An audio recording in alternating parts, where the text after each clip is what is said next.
Stan scrutinized the man in the witness stand, Michael Heron. Heron's testimony could convict his client and send him to prison for 8 years, depending upon what happened in the next 5 minutes.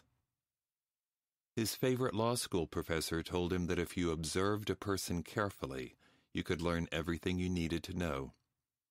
So that's what he did every time he met someone new. He took photos with his eyes and filed them away, then used them later to make connections that led to greater conclusions. He scanned Heron top to bottom. Comb over. Crow's feet. Crooked tie didn't match. Leaning forward. As it turned out, Professor Tepker was right. Mr. Heron, do I understand that you were seated at your desk, staring out the window around 11 p.m. on the night of October 23rd? That was my testimony.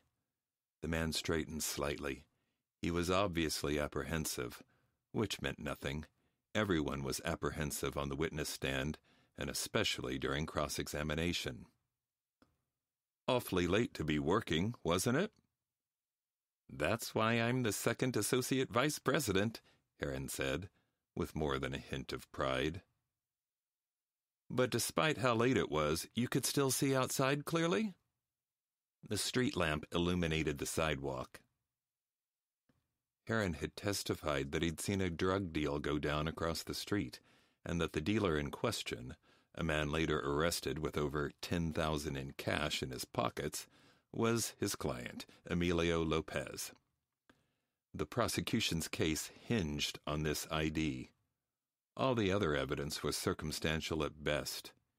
In fact, the prosecutor, Jaslyn Prentice, a generally savvy lawyer, would not have bothered bringing charges but for this one eyewitness.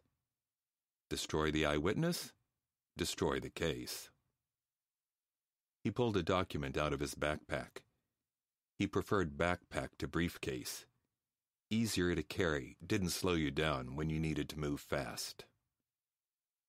Mr. Heron, would you please look at Defense Exhibit number 14? Heron thumbed through the heavy evidence notebook till he reached tab 14. This is the statement I gave the police just after I contacted them. He raised his chin slightly. That's my signature at the bottom. You're sure that's your signature? Of course I am. I can see it plainly with my own eyes. He smiled. Yes, that's the crux of this whole case. What you saw, or could see, with your own eyes.